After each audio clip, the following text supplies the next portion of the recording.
Aló, bueno, hola. Resulta que hace unos días yo recibí estos libros de la Comisión de la Verdad, que son de la colección Futuro en Tránsito, que es parte del legado que el proyecto nos deja como sociedad. Cada uno es sobre una palabra: solidaridad, perdón, respeto, territorio, comunicación, confianza, fanatismo, diversidad, responsabilidad, incertidumbre, dignidad, acuerdo y resiliencia. Entonces, yo los quería para mí, pero no quiero dejarlos en la biblioteca quietos. Entonces se me ocurrió pues leerlos para que la gente los conozca también. Voy a empezar por este, que es solidaridad, pero a mí me da mucha pereza ponerme como al frente de la cámara y todo eso y buscar como un escenario y bueno, no, yo no voy a hacer eso. Así que solo voy a leer en el lugar donde más me gusta leer, que es entre las cobijas en mi cama. Y mientras leo, pues leemos juntos. Esto se llama Solidaridad. Todos tienen aquí comisión para el esclarecimiento de la verdad, la convivencia y la no repetición.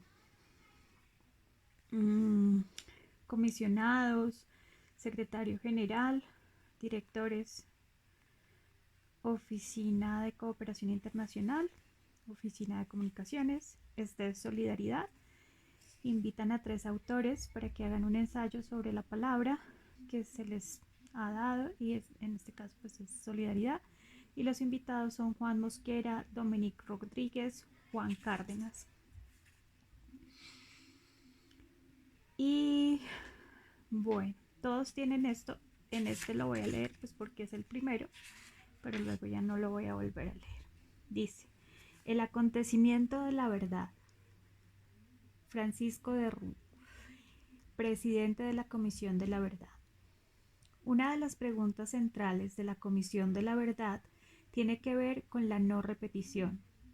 De hecho, en nuestro nombre completo estas dos palabras están incorporadas desde el inicio: Comisión para el Esclarecimiento de la Verdad, la Convivencia y la No Repetición.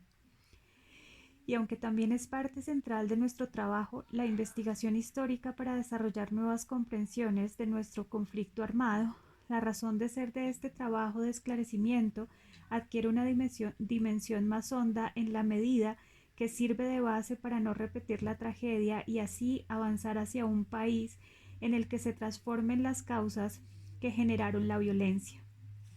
Estamos convencidos de que solo si logramos reconocer la verdad, las verdades de nuestro pasado de forma abierta y plural, podremos transitar en un futuro en donde las armas no sean una herramienta para fines políticos, económicos o de ningún tipo. Desde este punto de vista, asumimos el trabajo de esclarecimiento como un acontecimiento, como un happening, en donde todos los colombianos y colombianas, desde diferentes lugares y perspectivas, teniendo como faro ético el dolor de los 9 millones de víctimas, deponemos miedos, prejuicios, posiciones de poder en intereses egoístas para permitir que la verdad se abra paso entre nosotros. Como podrán imaginar, no es un proceso fácil, pero seguimos empeñados en propiciar todos los espacios y estrategias posibles para que en una suerte de increscendo constante entre la verdad de la vida pública de los colombianos desde lo cotidiano, crezca nuestra conciencia colectiva para no tolerar más lo intolerable y nos sobrecoja una conmoción positiva que nos haga pensar en un futuro en paz. Es en el respeto de las diferencias que logramos el futuro compartido. Estos ensayos que conforman el proyecto Futuro en Tránsito, con miradas y provocaciones intelectuales diversas, nos ayudarán a profundizar en las reflexiones que tenemos que hacer como ciudadanos, planteándonos preguntas difíciles y dilemas morales que nos interpelen en un país que dejó que la guerra generara 4 millones de desplazados, 220.000 muertos, así como miles y miles de desaparecidos y refugiados. Confiamos en que el diálogo que se inspira en esta lectura nos ayudará a construir desde la búsqueda de la verdad el futuro en paz y dignidad humana que se merecen las futuras generaciones de colombianos y colombianas. Prólogo. Llevadera es la labor cuando muchos comparten la fatiga, decían los abuelos campesinos, quizás sin saber que definían así la palabra solidaridad. Solidaridad es hacer lo que está en nuestras manos para auxiliar a los demás, es compartir con otro lo que se tiene, particularmente cuando ese con quien se comparte necesita ayuda o apoyo material, espiritual o sentimental, aunque también es cierto que para ayudar a los otros no hay que buscar razones. La solidaridad, con frecuencia, se la confunde con la caridad, un ejercicio que se realiza de modo vertical, o sea, o se usa para manipular una emoción o lograr un propósito personal. La solidaridad es horizontal e implica respeto mutuo, escribió Eduardo Galeano. Este apoyo incondicional a causas ajenas ayuda a construir justicia social, a reducir la creciente desigualdad y en lo personal a sentirnos y encontrarnos en igualdad de derechos y a poder ejercerlos más allá del discurso político. La solidaridad encarna el reconocimiento del dolor de otro y el compromiso individual para la protección de todos. Estimula a superar la apatía, la desidia y la indiferencia ante la tragedia ajena, llama a la compasión y exige comprender de manera profunda el sufrimiento y de buscar la forma de reducirlo. Como seres sociales, nuestro bienestar está relacionado con el prójimo. ¿Cuál es el compromiso solidario de que cada quien tiene consigo mismo, con el otro y con la sociedad plural para la superación del conflicto y la construcción de una democracia moderna? La Comisión de la Verdad invitó a 39 autores a participar en este proyecto llamado Futuro en Tránsito, que plantea la necesidad de reflexionar sobre la relación que hemos tenido con el conflicto armado interno para generar una nueva narrativa que nos permita encontrar matices para acercarnos y comprendernos. A cada uno de ellos se le pidió escribir un texto desde su visión y experiencia particular sobre una palabra específica de 13 que son fundamentales para desentrañar y comprender la problemática actual del país.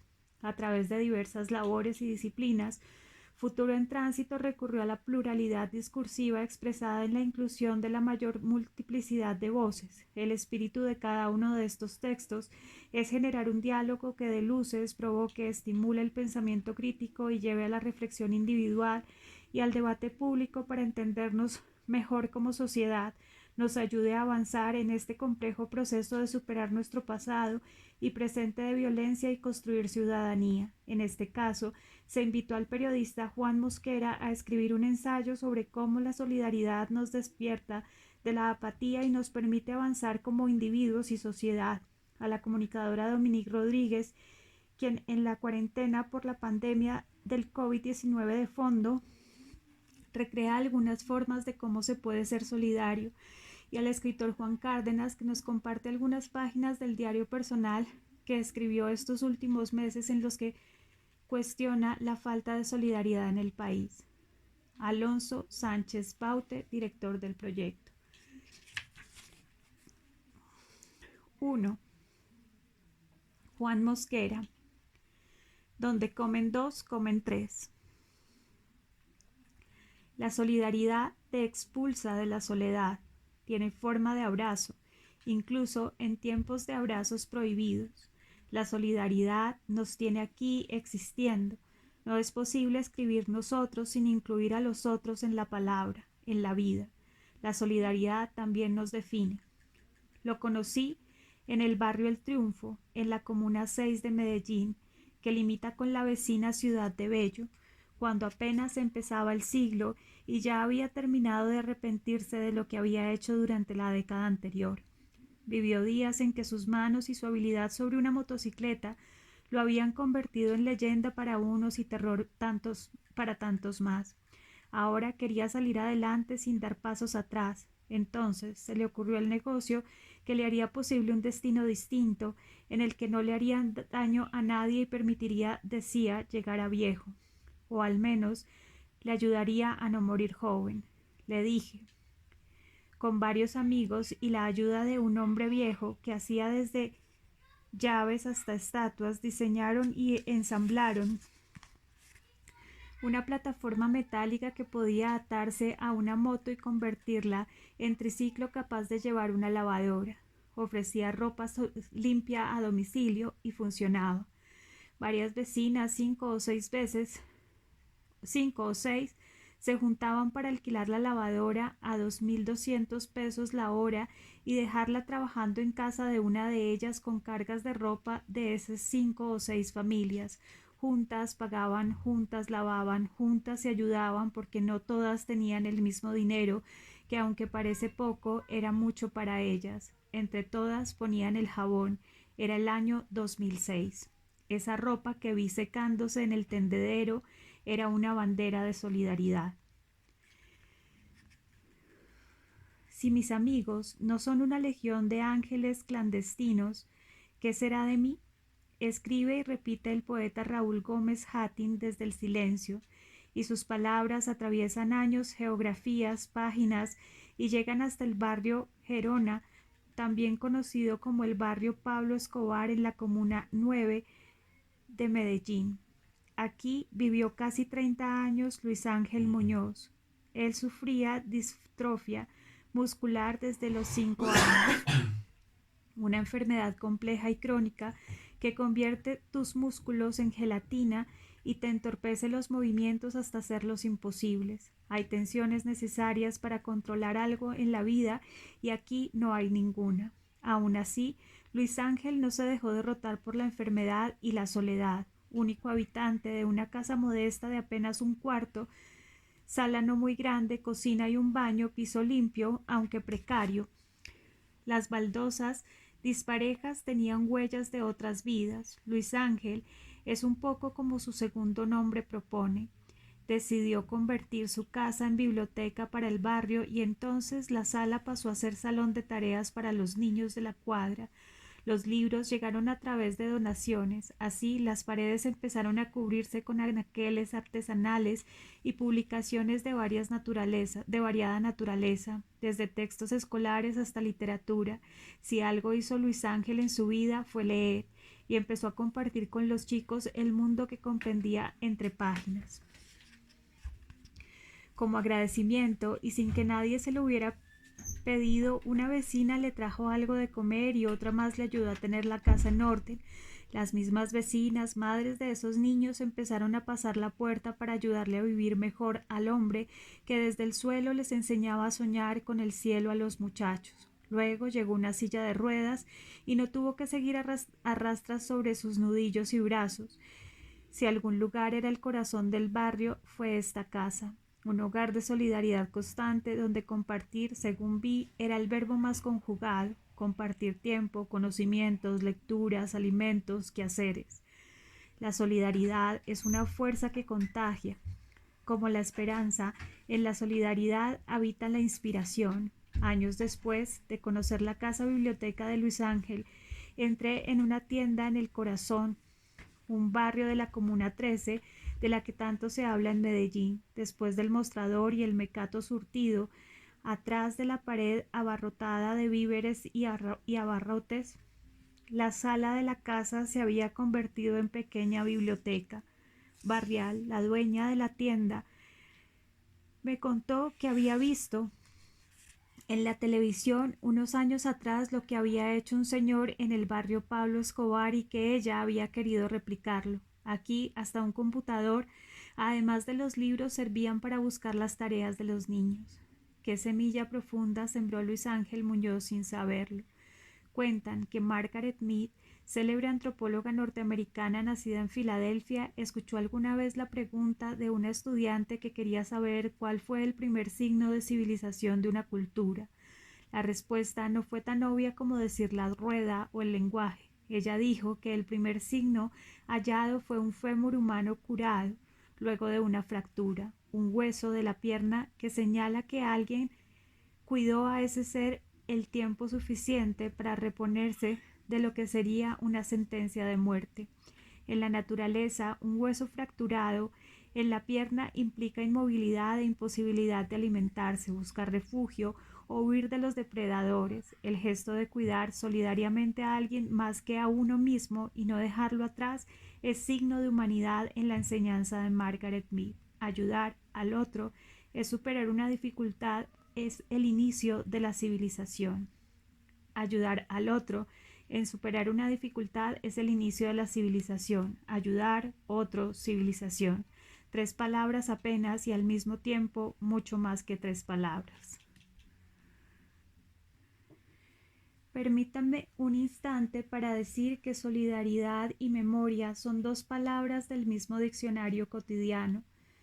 Fue en una sala del Museo de Antioquia que vi, estremecido, esta evidencia. En una pequeña sala diagonal al Parque Centenario, el Libertador de Quibdó, volví a encontrarme con esa misma evidencia.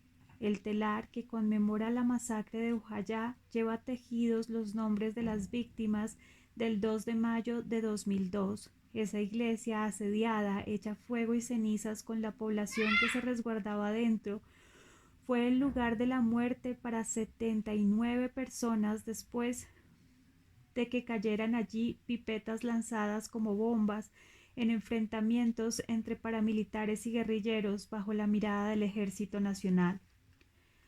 Con aguja y devoción, tantos nombres, uno a uno, hilo a hilo, cosidos en ese telar multicolor, reivindican la vida de los que no debieron morir así. Frente a cada nombre está tejida también una figura con su ocupación o un rasgo con el que quieren recordarlo. Las manos entrelazadas de las mujeres de Bojayá han hecho este telar. Todos los muertos que pueden leerse ahí duelen con el mismo dolor. No hay forma de ver este telar sin lágrimas en los ojos. Cuando la guerra propone olvido, la solidaridad contesta memoria. En las semanas siguientes a la cruenta Operación Orión, luego del 16 y 17 de octubre de 2002, cuando los tanques de guerra de la Cuarta Brigada todavía custodiaba las calles aledañas a Belencito y la unidad intermedia del barrio San Javier lucía como hospital de combate. Las monjas lauritas instalaron un rito los jueves a eso de las 2 de la tarde de cada semana. Veías desfilar una a una a madres y abuelas venidas de los 23 barrios que conforman la Comuna 13 hasta las puertas del convento fundado por la Santa Madre Laura. Ellas llegaban unas como bastón de otras, hasta este pequeño oasis de silencio y paredes altas y se reunían en un círculo en el que se daba permiso para llorar. Lloraban sin miedos y también sus muertos. Lloraban las lágrimas que no podían llorar en casa porque allá debían ser fuertes para sus hijos. Cada jueves las lágrimas de una semana humedecían pañuelos y palabras y se iban haciendo abrazo. A eso se reunían como plañideras a llorar. Solo eso, todo eso. Secaban las lágrimas con una oración y se despedían hasta la próxima semana, hasta el próximo llanto. La solidaridad dice que alguien siente suyo el dolor tuyo. Año 2014. Las madres de la Candelaria son mujeres y uno que otro hombre que buscan a sus hijos desaparecidos. Su canto reclama porque vivos se los llevaron, vivos los queremos. Ellas hacen su plantón de viernes en el centro de Medellín, Comuna 10, desde hace más de 20 años. El Parque Berrío conoce sus pancartas con fotografías y nombres de los que no están, de los que dejaron en casa una silla vacía y un puesto en la mesa del comedor que nadie ocupa. Ellas, en los días de una iniciativa llamada Mayo por la Vida, que promueve la no violencia en la ciudad, tuvieron una idea propia de corazones solidarios. Uno de los gestos cotidianos que más extrañan las madres es cocinar para sus hijos, y pensaron en acercarse a una fundación que atiende chicos huérfanos, varios por culpa de la guerra. 2 extremos de un mismo cordel. ¿Qué podían hacer? Los niños han de extrañar la comida hecha por una madre, así como ellas extrañan cocinarle al hijo. Entonces surgió el almuerzo de la mamá, justo el día de la madre. Y así, una fecha que duele y les atraviesa el pecho a unos y a otros, empezó a tener aroma de comida en olla grande y sonido de sonrisas chiquitas. Cocinaron al descampado, recuerdo, en las mangas del Museo Casa de la Memoria, una vez y en el Prado del Parque Explora un año después. Qué imagen poderosa esas mujeres mirando en esos niños a sus hijos desaparecidos, qué imagen tierna esos chicos huérfanos mirando en esas mujeres a sus madres perdidas. Por un día aparecieron los desaparecidos y fueron un abrazo.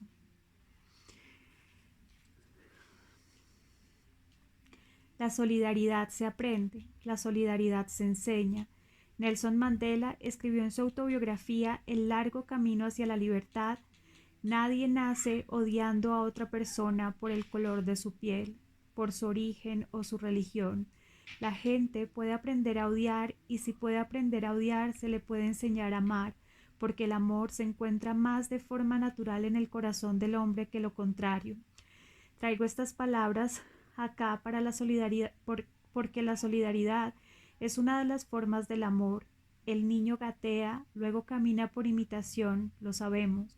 Asimismo, el ejemplo es una poderosa herramienta en términos pedagógicos y educativos, y si logra tocar el corazón se convierte además en inspiración, y la inspiración se transmite como un virus que por esta vez te hace sentir mejor. Si el asunto cruza por la aritmética, tenga en cuenta que la solidaridad es una suma que multiplica, y esto es un dato menor porque la adhesión a la causa de otro es uno de los principios del bienestar colectivo. Colombia es uno de los países más desiguales del mundo, un hecho dolorosamente refrenado con certeza por diferentes mediciones.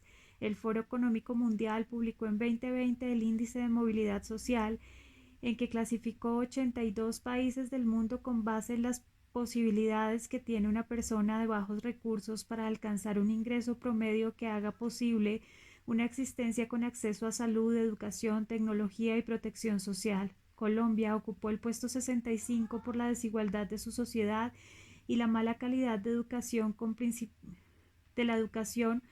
principales, no únicos, factores que aportan en la conclusión.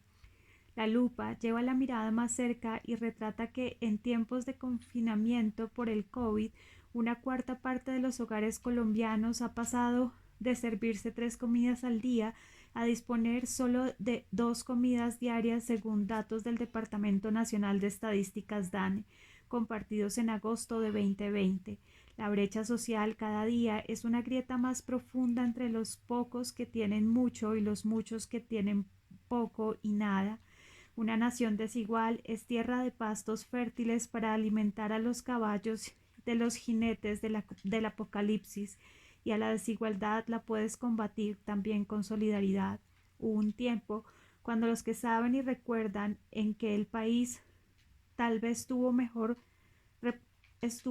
representado por la primera dama que por el presidente de la nación. Nidia Quintero es el nombre de esta mujer, Opita, que creó en 1975, 3 años antes de que su esposo de entonces llegara al Palacio de Nariño, la Fundación Solidaridad por Colombia. Casi hizo suya esa palabra que comenzó a ser un adjetivo que se usaba como apellido. Desfile solidario, rifa solidaria, baile solidario, cena solidaria, y así se veía desde la provincia la solidaridad que siempre ocurría en Bogotá y la transmitía mínimo una vez al año por televisión. La solidaridad en el barrio se llamaba convite.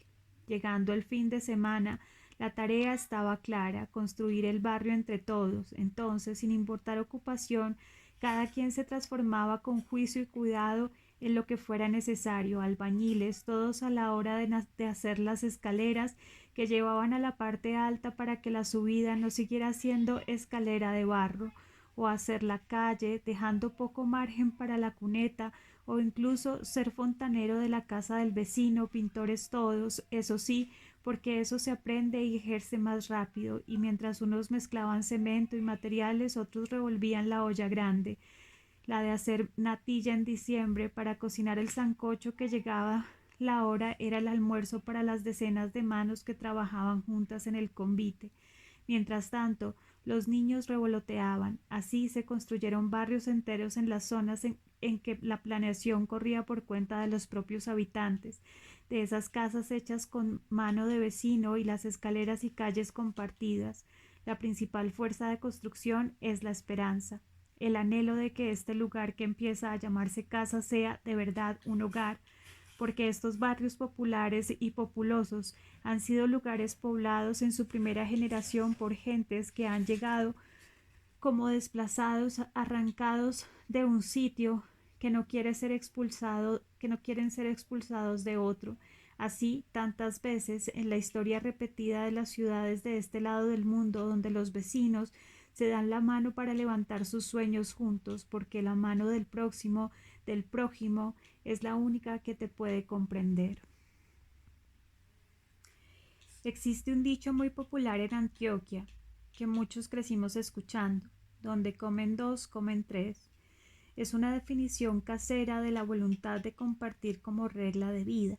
Lo han dicho las abuelas y las abuelas de las abuelas, y así ha llegado a nosotros, nietos de aquellos nietos, y en esas 5 palabras se expresa un compromiso ético que implica que el hambre del otro te importa, el hambre como metáfora que va más allá del estómago. En el barrio Niquía, en Bello, está la Titi. Así la conocen todos, tan cierto es que pocos recuerdan su nombre de pila. Ella vive con las mismas dificultades de sus vecinos en un sector del valle de Aburrá, en que a veces lo que abunda es la escasez, y sin embargo decidió abrir un comedor comunitario para que los niños de la cuadra no se fueran con hambre a estudiar en las mañanas. Esos desayunos calientes que comenzaron en su cocina con donaciones de los tenderos cercanos motivados por la Titi pasaron de ser 8 primero, luego 10 y después 120 y 150 que se sirven por unos turnos en un salón que consiguió rentar en cercanía de su casa. Senderitos de Amor se llama el comedor de la Titi, y ahí mete mano también su esposo, sobre todo en los almuerzos que también van sirviendo plato por plato sin costo para los niños que siguen llegando. Él ayuda más fácil a mediodía porque las noches se le hacen largas con su dueto de música campesina, con que da serenatas y aporta para el sustento y sostenimiento de la casa, que se fue llenando de hijos propios y de hijos prestados, conforme esos niños que pasaban al principio de esta historia crecieron y ahora son padrinos del comedor que ayudan a solventar los gastos. En el 2020, cuando fue dictado en marzo el encierro forzado, muchos de los vecinos de la Titi vieron y vivieron estremecidos la imposibilidad de llenar sus neveras con algo distinto a la queja y el lamento. Las ayudas estatales son un lujo y este lugar no es muy lujoso. Hay que ver la esperanza que pusieron en ella y en su teléfono. Luz María Gómez Otálvaro hizo lo que pudo. No dijo ese nombre, que es el suyo. Dijo la Titi, dijo mi hijo.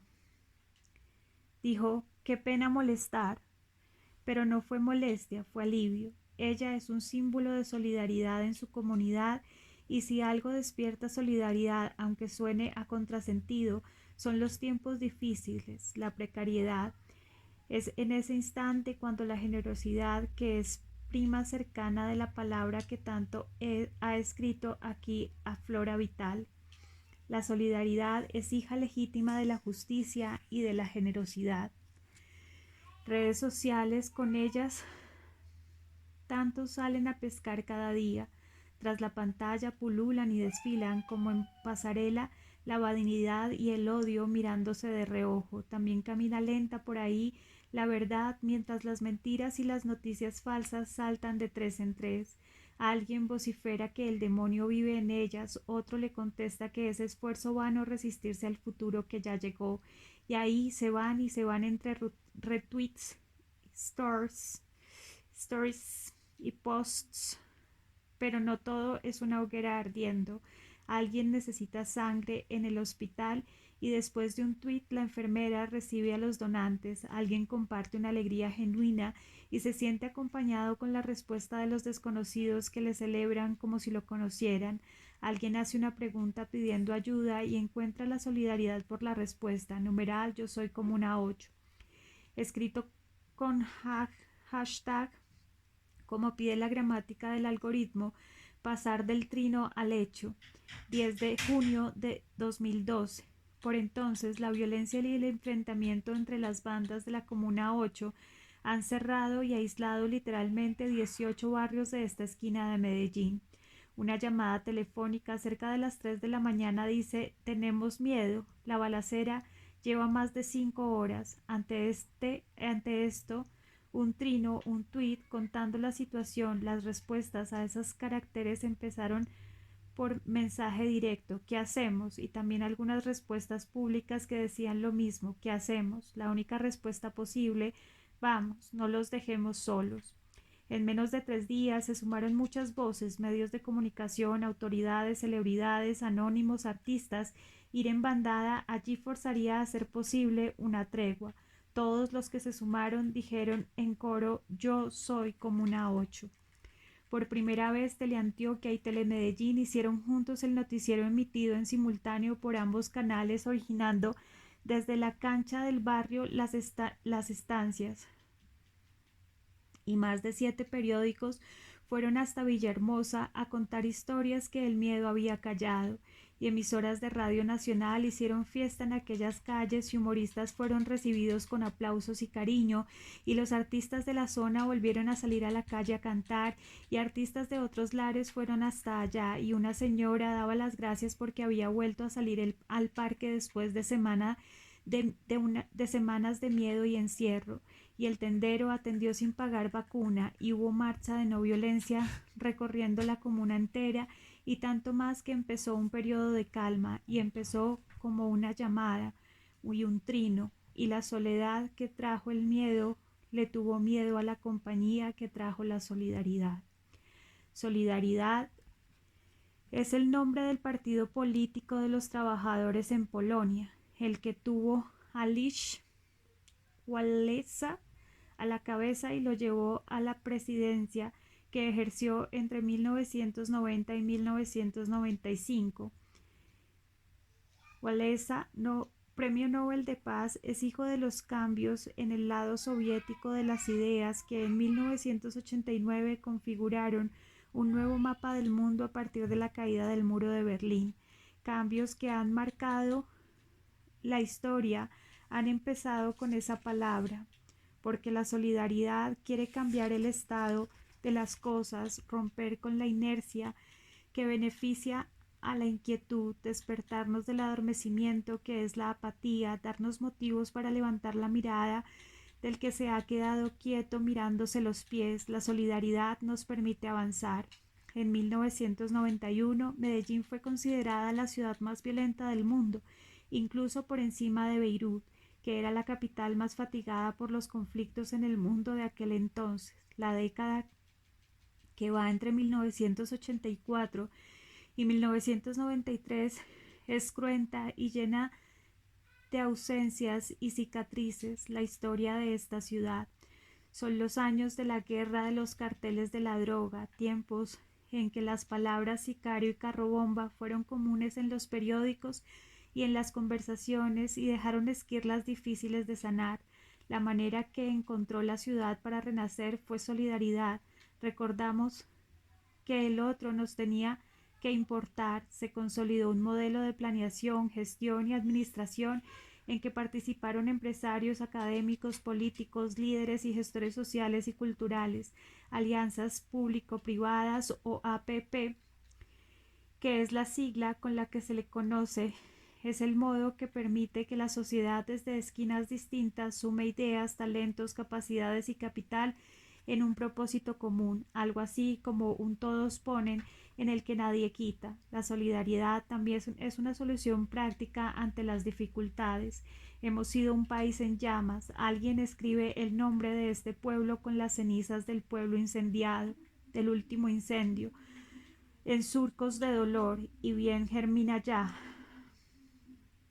Casi nos pregunta el himno nacional. La respuesta triste podría ser un largo minuto de silencio de los que habitan cementerios, pero eso no es la única respuesta. Ya lo hemos visto, el bien germina, aunque no esté en los titulares de las noticias de la radio en la mañana. Sabes que está en los gestos cotidianos de una familia que reconoce y fomenta el valor de compartir en una comunidad que entiende el futuro como plural y colectivo, en aquel que dona tiempo y conocimiento a una causa ajena que siente propia, en la bolsa llena con plaquetas y glóbulos del banco de sangre porque hay donantes, y la lista sigue, claro. La solidaridad es una de las formas del amor, donde comen dos, comen tres. Juan Mosquera.